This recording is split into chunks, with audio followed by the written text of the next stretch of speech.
Hello friends, welcome to IICS platform. आज है 13 अगस्त और 13 अगस्त के करेंगे हम करंट अफेयर। लेक्चर स्टार्ट करने से पहले चैनल को सब्सक्राइब और बेल आइकन प्रेस करना ना भूलें और वीडियो पूरा देखें। चलो वीडियो स्टार्ट करते हैं।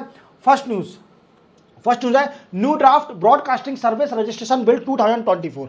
ये क्या है? देखो, सरकार ने एक नया बिल निकाला था to regulate the social media influencer और the social media news anchor. अब क्या है दोस्तों, जैसा कि आप जानते हो कि पहले क्या था कि सिर्फ ओनली टीवी चैनल था। जो टीवी थी उसी में सब कुछ आता था, टीवी चैनल थे। अब इसके साथ साथ अब सोशल मीडिया के कई सारे अकाउंट बन गए जो कि आपको इन्फॉर्मेशन देते हैं।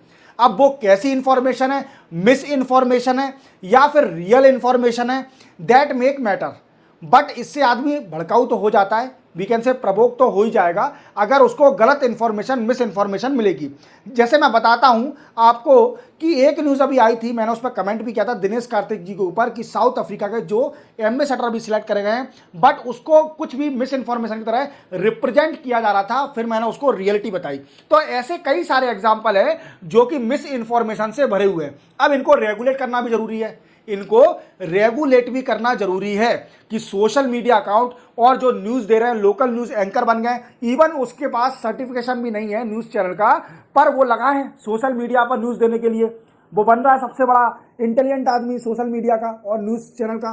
तो क्या है दोस्तों कि 1995 में हमारे यहाँ पर एक कानून था जो कि जितने भी सैटेलाइट चैनल थे उनको रेगुलेट करता था। तो क्या था? केबल टेलीविजन नेटवर्क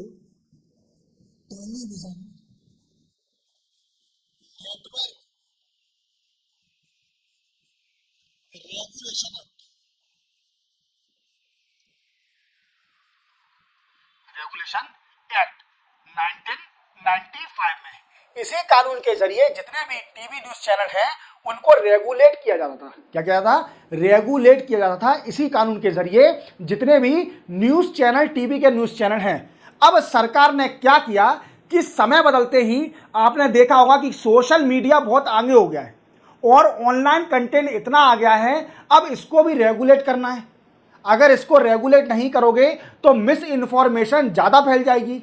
जैसे मैंने आपको दिनेश कार्तिक जी का एग्जाम्पल दिया जो कि फॉर्मर क्रिकेटर थे, उनके ऊपर मिस इन्फॉर्मेशन निकल रही थी, स्प्रेड हो रही थी। तो ऐसे कई सारी चीज़ें हैं जिनको रेगुलेट करने के लिए सरकार ने एक नया कानून निकाला था। बट इस कानून का कई सारा क्रिटिज्म हुआ, इस कानून का कई सारा क्रिटिज्म हुआ बाय अपोजिशन पार्टी और बाय डिफरेंट डिफरेंट पार्टी। और इसमें बोला गया कि सरकार जो हमारा आर्टिकल नंबर 14 कहता है right to free and speech and expression, वो उसको वॉयलेट कर रहा है कि हर आदमी के पास राइट है, वो कुछ भी बोल सकता है। वीकेंड से कुछ भी तो नहीं, वो बोल सकता है, स्पीच एंड एक्सप्रेशन कर सकता है। तो इसी कारण कई सारा क्रिटिज्म हो रहा था इसका। तो सरकार ने क्या किया, इसको अभी विड्रॉल कर लिया है, इस कानून को विड्रॉल कर लिया है और एक्सटेंड कर दिया है 15 अक्टूबर तक। 15 अक्टूबर तक इसको एक्सटेंड कर दिया है और विड्रॉल कर लिया है from the discussion with stake holder, जो कि स्टेक होल्डर के साथ डिस्कशन चल रहा था इस कानून को निकालने के लिए कि आप अपने सजेशन दीजिए कि इस कानून में क्या क्या चेंजेस किए जा सकते हैं। तो वो क्या है, कई सारा अपोजिशन होने के कारण सरकार ने इसको विड्रॉल कर दिया इस कानून को। अब हम जानेंगे कि इस कानून में ऐसे कौन कौन से प्रोविजन है। छोटे छोटे प्रोविजन जान लेते हैं, थोड़े इंपोर्टेंट है तो वो जान लीजिए आप। देखो, सबसे पहले ये कवर करेगा, न्यूज चैनल तो कवर करेगा ही, ओटीटी प्लेटफॉर्म भी कवर करेगा। OTT platform, social media account, social media account, इसके साथ जो कि ऑनलाइन न्यूज, ऑनलाइन सॉरी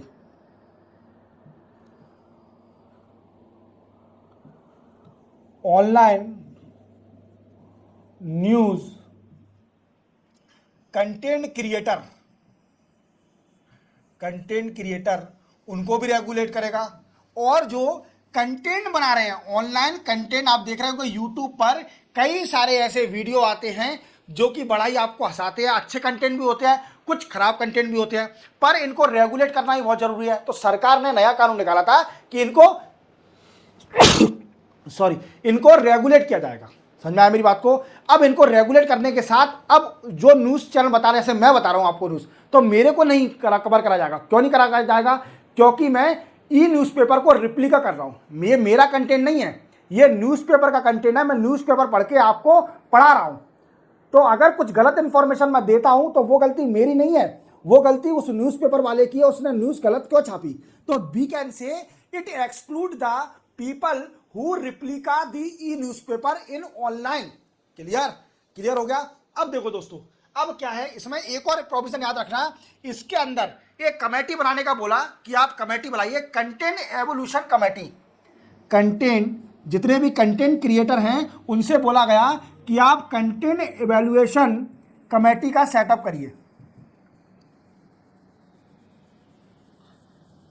और जितने भी ऑनलाइन कंटेंट जितने भी हैं इनको प्रायर परमिशन लेनी पड़ेगी from government, from to develop news और कंटेंट। अगर आपको कंटेंट बनाना है तो गवर्नमेंट से पहले परमिशन लेनी पड़ेगी, आपको ऑथराइजेशन लेना पड़ेगा सरकार से। समझ में आ रहा है मेरी बात को? अब देखो, इसमें एक इनसे बोला गया इस बिल के अंदर कि आप कंटेंट एवोल्यूशन कमेटी सेटअप करिए। क्या है कंटेंट एवोल्यूशन कमेटी? देखो, ये कमेटी क्या करेगी? ये वी कैन से ऑथराइज करेगी, authorise the content to be published in online. Online में अगर कंटेंट को पब्लिश करना है तो पहले इसको ऑथराइजेशन चाहिए होगा, किससे? कंटेंट एवोल्यूशन कमेटी से। और कंटेंट एवोल्यूशन कमेटी में कौन कौन होंगे? तो इसमें कई सारे डाइवर्स पीपल होंगे। जैसे दोस्तों, डाइवर्स पीपल कौन कौन से? Women, people knowledge of social media, schedule caste, schedule tribes, child development officer, child development कुछ भी हो, ठीक है। Then after minority community, minority committee, ये सारे कंप्राइज करेंगे क्रिटिकल इवैल्यूएशन कमेटी को। क्रिटिकल इवैल्यूएशन कमेटी को ये कंप्राइज करेंगे सारे। और अगर आपको कंटेंट डालना है ऑनलाइन तो आपको इस कमेटी से पहले परमिशन लेनी पड़ेगी कि we are eligible to publish this particular content in online. ये बिल में था। अब एक और बात समझने की जरूरत है कि मान लीजिए कि कोई स्टैट्यूटरी बॉडी है, गवर्नमेंट की स्टैट्यूटरी बॉडी है, और उसने अलाउ कर दिया किसी वीडियो को, कंटेंट को कि आप इसको पब्लिश कर सकते हो, तो उसको जरूरत नहीं पड़ेगी किससे परमिशन लेने की? कंटेंट एवोल्यूशन कमेटी से परमिशन लेने की उसको जरूरत नहीं पड़ेगी। समझ में आया मेरी बात को? अगर स्टैट्यूटरी बॉडी से उसको परमिशन मिल गई है कि वो पब्लिश कर दे ऑनलाइन कंटेंट को, तो उसे क्या we can say content evolution committee से परमिशन लेने की जरूरत नहीं है। तो ये सारे थोड़े बहुत मैंने आपको बता दिया इस नए कानून के हिसाब से। और ये रिप्लेस करेगा 1995 को cable television network regulation act 1995, इसको रिप्लेस करेगा। और इसके अंदर सारे कवर होंगे OTT platform, social media account, online news creator, content developer in online platform, ये सारे कवर होंगे। But excluded those newspaper content developer who we can say, जो बता रहे replica of the e newspaper पढ़ के, जैसे हम लोग न्यूज़पेपर पढ़ के आपको इन्फॉर्म कर रहे हैं, तो हम लोगों को कवर नहीं किया जाएगा। समझ में आया? चलते हैं नेक्स्ट न्यूज़ पर। नेक्स्ट हो रिटेल इन्फ्लेशन। देखो दोस्तों, बड़ी खुशी की बात है कि हमारे इंडिया में जुलाई के मंथ में रिटेल इन्फ्लेशन बहुत ही कम आया है। और रिटेल इन्फ्लेशन कितना आया दोस्तों? याद रखना, retail inflation in July month of 2024 is 3.54%, 3.54% इतना आया है। क्या इतना क्या है दोस्तों? Retail inflation. Just a minute. और इसी के साथ जो वेजिटेबल इन्फ्लेशन है, वेजिटेबल इन्फ्लेशन या we can say food inflation, food inflation is approximately in July month में जुलाई मंथ में कितना आया दोस्तों, याद रखना कि 5.42% इन जुलाई मंथ। जुलाई मंथ में 5.42% आया है फूड इन्फ्लेशन।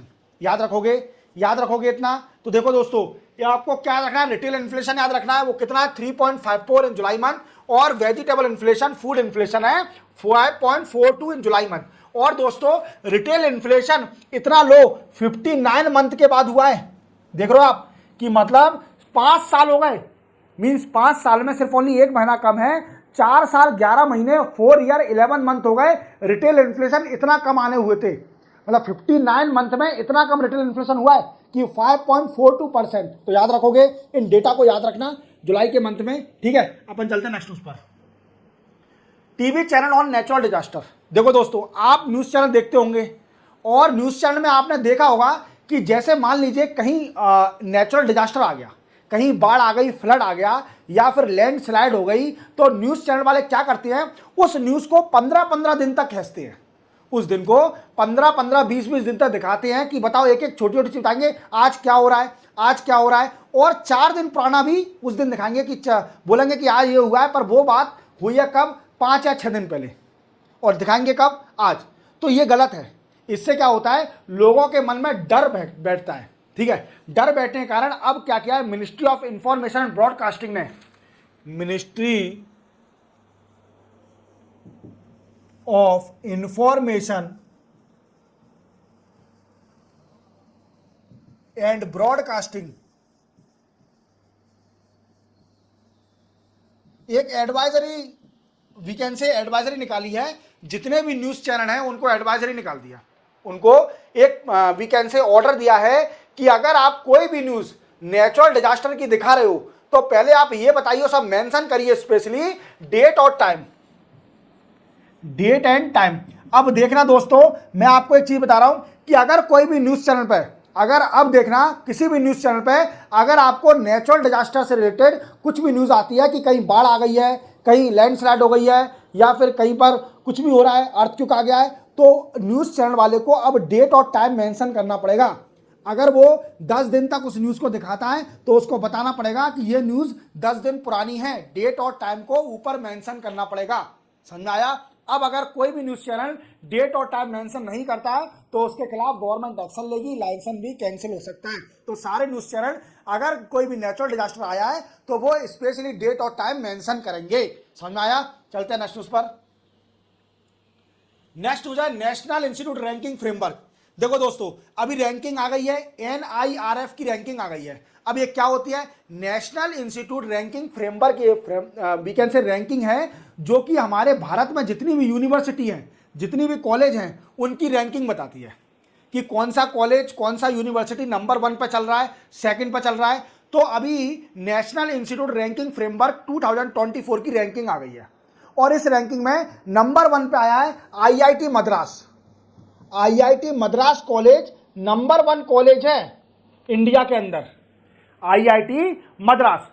और जो यूनिवर्सिटी, अगर यूनिवर्सिटी में देखा जाए तो सबसे नंबर 1 है इंडियन इंस्टीट्यूट ऑफ साइंस, जो कि बेंगलोर में है। कहां पर है दोस्तों, बेंगलोर में जो यूनिवर्सिटी है इंडियन इंस्टीट्यूट ऑफ साइंस, ये आई है नंबर 1 पर। याद रखोगे, याद रखोगे। तो नेशनल इंस्टीट्यूट रैंकिंग फ्रेमवर्क ये लिस्ट देती है, रैंक देती है उन कॉलेजों, उन यूनिवर्सिटी को जो कि बहुत अच्छा परफॉर्म कर रही हैं, इंडिया में नंबर 1 पर हैं। ऐसी रैंकिंग देना उन कॉलेज यूनिवर्सिटी को, that is the work of national institute of ranking framework. याद रखोगे। तो देखो, अभी नंबर 1 IIT मद्रास आया है, सेकंड नंबर पे कौन आया है, इंडियन इंस्टीट्यूट ऑफ साइंस इन बेंगलोर, और 10 नंबर पे आया है JNU। JNU जानते हो, दिल्ली में जवाहरलाल नेहरू यूनिवर्सिटी।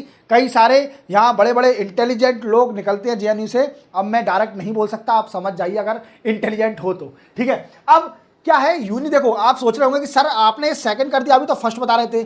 तो दोस्तों, यूनिवर्सिटी कैटेगरी में Indian institute of science number 1 है। और अगर वैसे देखा जाए तो नंबर 1 IIT मद्रास, दूसरा है इंडियन इंस्टीट्यूट ऑफ साइंस, ठीक है, 10th में JNU। तो सिंपल याद रखना कि national institute of ranking framework की लिस्ट आ गई है। चलते हैं नेक्स्ट उस पर। नेक्स्ट हो जाए कलिंगा अवार्ड।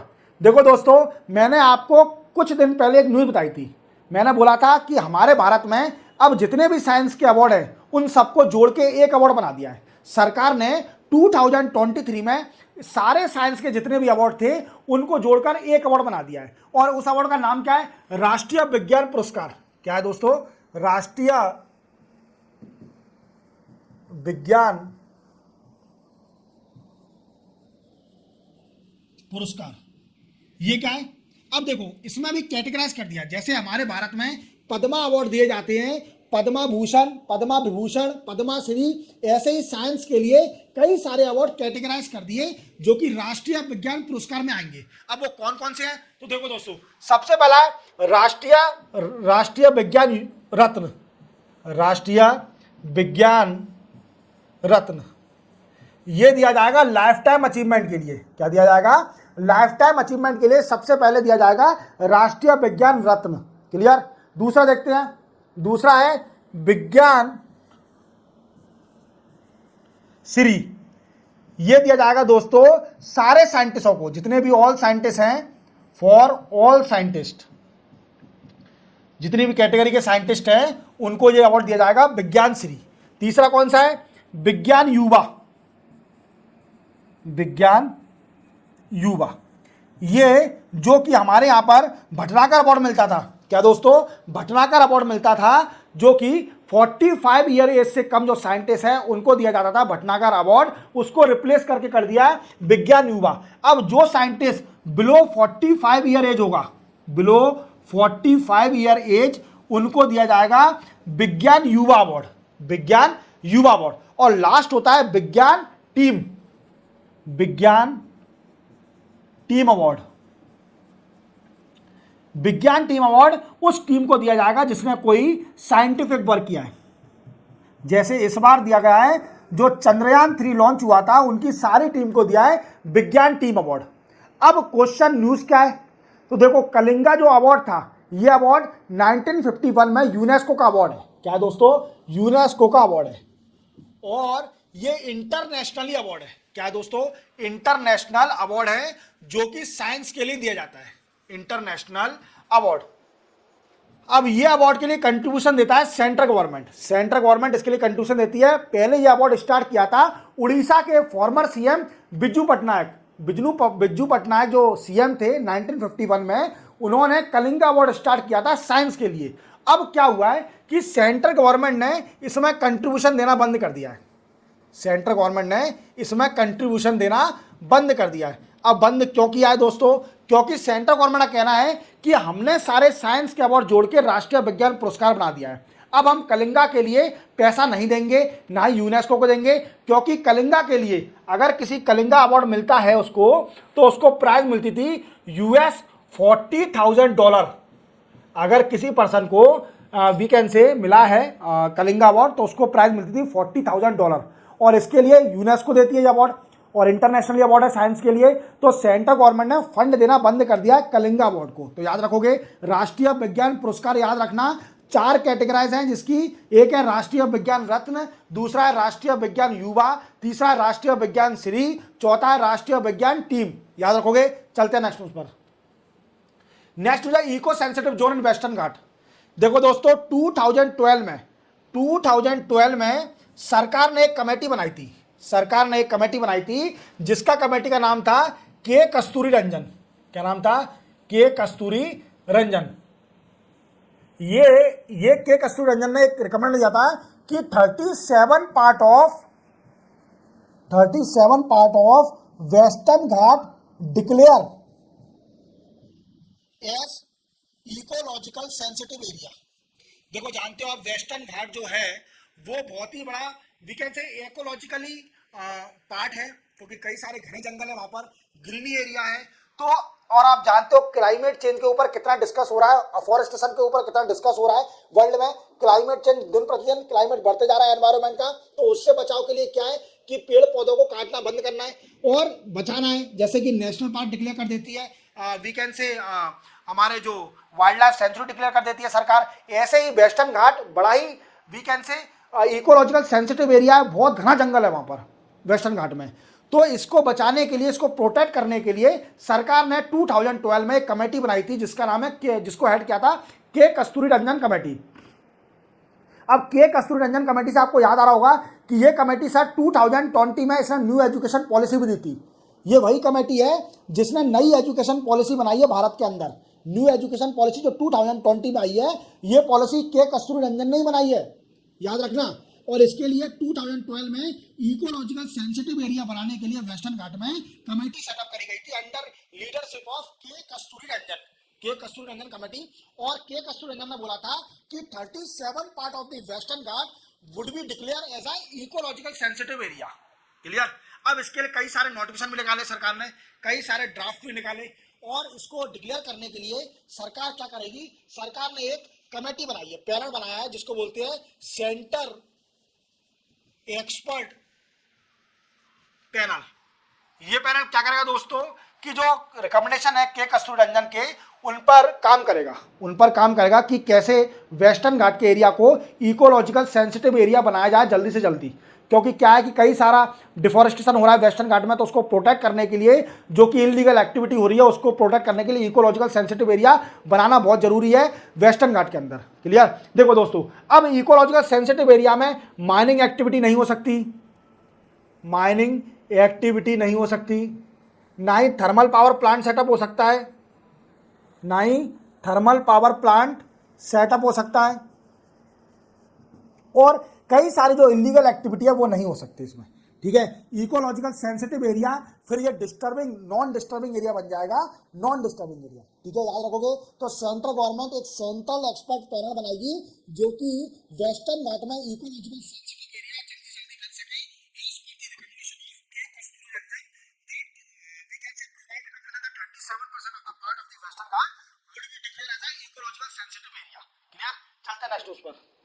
नेक्स्ट हो जाए ए रविनाथ रेड्डी इन साउथ कोरिया। देखो तेलंगाना के सीएम कौन है, रविनाथ रेड्डी। क्लियर। अब ये साउथ कोरिया गए हुए हैं। अब साउथ कोरिया क्यों गए हैं? अब देखो दोस्तों, आप जानते हो कि नरेंद्र मोदी ने, जो हमारे प्राइम मिनिस्टर साहब हैं नरेंद्र मोदी भारत के अंदर, वो अपने इंडिया के अंदर 7 मेगा टेक्सटाइल पार्क बनाने जा रहे हैं। Textile park, 7 mega textile park, मतलब 7 सबसे बड़े टेक्सटाइल पार्क बनाने जा रही है इंडिया। नरेंद्र मोदी साहब ने पूरे भारत में 7 मेगा टेक्सटाइल पार्क बनाने जा रही है, जिसमें से एक टेक्सटाइल पार्क तेलंगाना में बनेगा। कहां पर? तेलंगाना में, वरंगल में। वरंगल जिला है तेलंगाना का, वहां पर एक टेक्सटाइल पार्क बनेगा। क्लियर। अब इस टेक्सटाइल पार्क में इन्वेस्टमेंट अट्रैक्ट करने के लिए जो तेलंगाना के सीएम है वो साउथ कोरिया गए। कहाँ गए दोस्तों? साउथ कोरिया गए हैं कि साउथ कोरिया से इन्वेस्टमेंट आ सके और यहां पर इन्वेस्ट कर सके। क्लियर। अब देखो दोस्तों, क्या है कि गए तो हैं ये साहब। अब इसी के साथ जाने के साथ क्या हुआ है कि इन्होंने रिक्वेस्ट किससे करी? तो एक वीकेंड फेडरेशन है, Korea federation of textile industry. देखो, Korea federation of textile industry एक बॉडी है साउथ कोरिया के अंदर, जिससे तेलंगाना के सीएम ने रिक्वेस्ट करी है कि आपके जितने भी टेक्सटाइल इंडस्ट्री हैं उनसे रिक्वेस्ट करिए कि तेलंगाना में जो मेगा टेक्सटाइल पार्क बनना है बरंगल के अंदर, उसमें इन्वेस्ट करें। तो आपको क्लियर हो गया होगा कि ये रविनाथ रेड्डी जो सीएम है तेलंगाना के, वो साउथ कोरिया गए हुए और टेक्सटाइल इंडस्ट्री को अट्रैक्ट करने के लिए कि लोग इंडिया में इन्वेस्ट करें वरंगल के अंदर। क्लियर। और उन्होंने क्या डिस्कस किया? एनर्जी पर डिस्कस किया, एनर्जी, इलेक्ट्रिक केबल, ये सारे जो जितने भी एग्रीमेंट होते हैं वो सारे साइन करें। ठीक है। जितने भी डिस्कस किया कि एनर्जी पर भी आइए, इलेक्ट्रिक केबल की फैक्ट्री भी सेटअप करिए, कई सारे हमारे तेलंगाना में कई सारे ऑफर देंगे आपको, हैदराबाद में इन्वेस्ट करिए, आईटी में इन्वेस्ट करिए, हैदराबाद में आइए।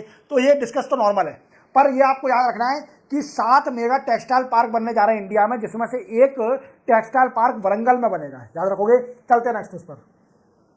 Next is AYUSH add include in Ayushman Bharat Yojana. देखो दोस्तों, नरेंद्र मोदी साहब ने एक स्कीम निकाली थी जिसका नाम है आयुष्मान भारत स्कीम और प्रधानमंत्री जन आरोग्य योजना। इस योजना में 2015 में ये योजना आई थी। एम आई राइट? 2015 में ये योजना आई थी और इसमें क्या बोला था, जो गरीब लोग हैं उनको आयुष्मान कार्ड दिया जाएगा। क्या दिया जाएगा? आयुष्मान कार्ड दिया जाएगा, जो कि वो क्या कर सकते हैं, 5 लाख तक का 5 लाख तक का इलाज करा सकते हैं इन इंश्योरेंस है, 5 lakh health insurance for secondary and tertiary sector. Tertiary sector में और सेकेंडरी सेक्टर में 5 लाख तक का इलाज करा सकते हैं पर ईयर। 1 साल के अंदर गरीब आदमी, हर फैमिली का गरीब आदमी 5 लाख तक का इलाज करा सकता है आयुष्मान कार्ड में। क्लियर। अब इसमें क्या है कि सरकार अब प्लानिंग कर रही है कि आयुष को भी आयुष्मान कार्ड में जोड़ दिया जाए। अब ये आयुष क्या है, आपके मन में आ रहा होगा कि सर ये आयुष क्या है। तो ट्रेडिशनल मेडिसिन के बारे में आपने सुना होगा। आयुष का फुल फॉर्म बताता हूं, A for Ayurvedic, Ayurvedic, Y for yoga, yoga, U for Unani, S for Siddha, H for homeopathy. अब ये जितनी भी ट्रेडिशनल मेडिसिन है, traditional we can say medicine और diagnosis that also included in the Ayushman card, जिसको हम प्रधानमंत्री जन आरोग्य योजना बोलते हैं, जो कि 2015 में आई थी, जिसमें गरीबों को, जितने भी गरीब हैं उनको, फैमिली को 5 लाख तक का फ्री इलाज मिलेगा for tertiary and secondary sector में। इसमें सरकार आयुष मिशन को भी जोड़ने स्टार्ट कर रही है। अब ट्रेडिशनल मेडिसिन का भी इलाज करा सकते हैं इसी आयुष्मान कार्ड के अंदर। चलते हैं अपन नेक्स्ट न्यूज पर। Next news Shivraj Singh Chouhan with New Zealand Todd मिल्ली। देखो ये क्या है कि न्यूजीलैंड के एग्रीकल्चर मिनिस्टर है जिनका नाम है टॉड मिल्ली। क्या नाम है? टॉड मिल्ली। मिल्ली तो बिल्ली जैसा लग रहा है, टॉड बिल्ली, पर टॉड मिल्ली है, ये बिल्ली नहीं है। ठीक है। अब ये मुलाकात हुई है शिवराज सिंह चौहान की न्यूजीलैंड के एग्रीकल्चर मिनिस्टर से, मिस्टर टॉड मिल्ली से। ये मुलाकात क्यों हुई है? देखो दोस्तों, क्या है कि एग्रीकल्चर को प्रमोट करने के लिए ये दोनों डील हुई है, और वीकेंड से ट्रेड एनहांस करने के लिए, trade enhance between both country related to agriculture से रिलेटेड। और दूसरा पॉइंट है मैंगो एक्सपोर्ट। आप जानते हो कि हमारे उत्तर प्रदेश में सबसे ज्यादा मैंगो होता है, तो मैंगो का एक्सपोर्ट भी होता है डिफरेंट कंट्री। तो मैंगो के एक्सपोर्ट को बढ़ाने के लिए न्यूजीलैंड में यह डिस्कस भी हुआ शिवराज सिंह चौहान और न्यूजीलैंड के एग्रीकल्चर मिनिस्टर टॉड मिल्ली के साथ डिस्कस किया गया। तो इसी के साथ 13 अगस्त को करंट अफेयर कंप्लीट होते हैं। दोस्तों चैनल को सब्सक्राइब और बेल आइकन प्रेस करना ना भूलना। मिलते हैं हम कल 14 अगस्त को नए करंट अफेयर के साथ। तब तक के लिए जय हिंद।